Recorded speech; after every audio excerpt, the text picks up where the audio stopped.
when a great leader arises and is able to get a group of people to share a common goal. That leader might inspire people and make them more open-minded,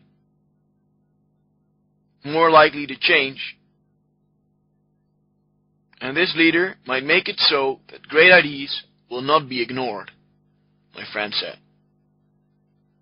And I said that such leaders will have to consider it as a cause worth fighting for, and he must find the willpower to carry it out. So first he must conceive the idea, he must consider the idea worth fighting for, and he must then find the willpower to carry it out. And if you have the willpower to carry it out, then you should be one of the first leaders to stand up. Because if you cannot muster the will to fight for it after having heard this, then there is no good reason to assume that others will. Because, let me repeat, as our brains evolve through collective and individual learning, as our species develops, we can conceive a greater range of ideas. But if, on the other hand, we continue to use technology in this trivial way, like the lifestyle of this girl that my friend brought up at the beginning, if the majority of mankind are people like these, and if they only use the technology for short-term benefits, and if they cannot even comprehend the sacrifice and the commitment that the true attitude of the scientist requires, and that they, in fact, would despise him as a boring, a dull figure, if he would not create them a faster car or a more efficient microwave, if he had not done all of that, then they would have never recognized the scientist. Then they would have thought of him as a fool.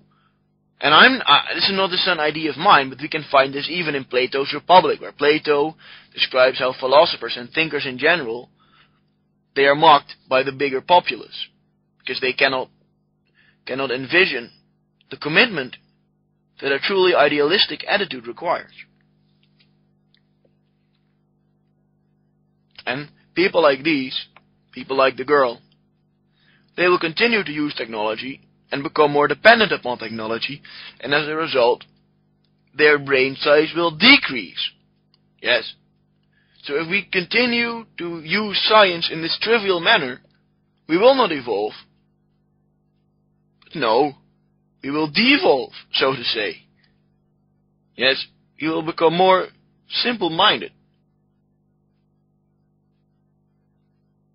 People use technology not to confront challenges.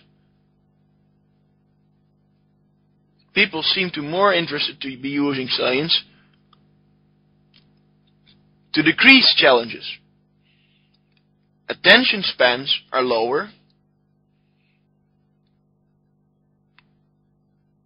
And also, people seem to be interested only in something that has to catch their attention like that. If it does not catch their attention like that, they're not really interested in it. And a learning curve is seen as something very bad. Okay, in our society, a learning curve is seen as something bad. For example, I created a game, and you needed at least like 10 minutes to master the game properly. Okay, but there was two sorts of games you could play.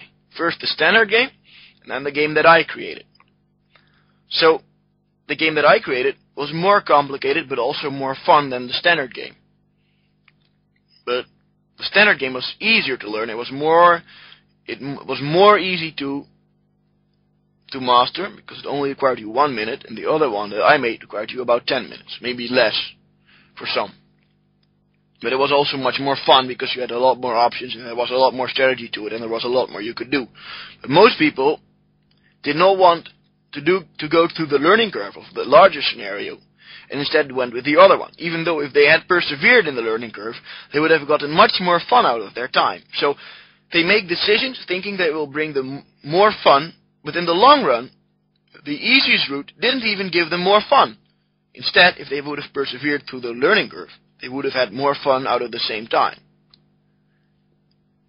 Yes, so What's really the point of being a scientist? What's really the point of being a physicist or an engineer or a biologist or a chemist? What's really the point in all of it? If you are working with your work for a society that sees learning curves as a bad thing, that is in essence anti-scientific attitude, because they think that persevering and being totally committed to your work, because let's face it, all great scientists who did things like inventing atoms, well, atoms weren't invented, but the technology to study atoms, well, these sorts of technologies, or the DNA, for example, to discover things like these and to study things like these, well, you can't just do that in one rainy Sunday afternoon. You have to devote your entire life to do it. Yes. You have to do a tremendous effort to achieve it.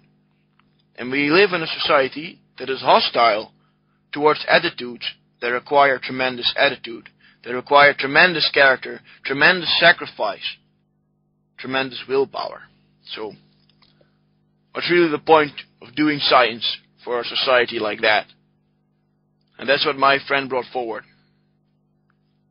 And if you understand what I'm saying here, if you understand that such a leader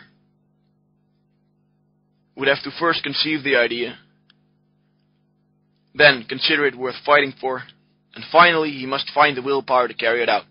If you've listened to all of this, then you should be one of the first leaders to stand up, because if you understand the importance of this, but cannot master the will to fight for it, then there is no good reason to assume that others will. I hope that you have become open towards speaking our ideas to people whenever the occasion arises. And as Shakespeare wrote, "Why yet I yet live to say, this thing's to do, sith I have cause, and will, and strength, and means to do it."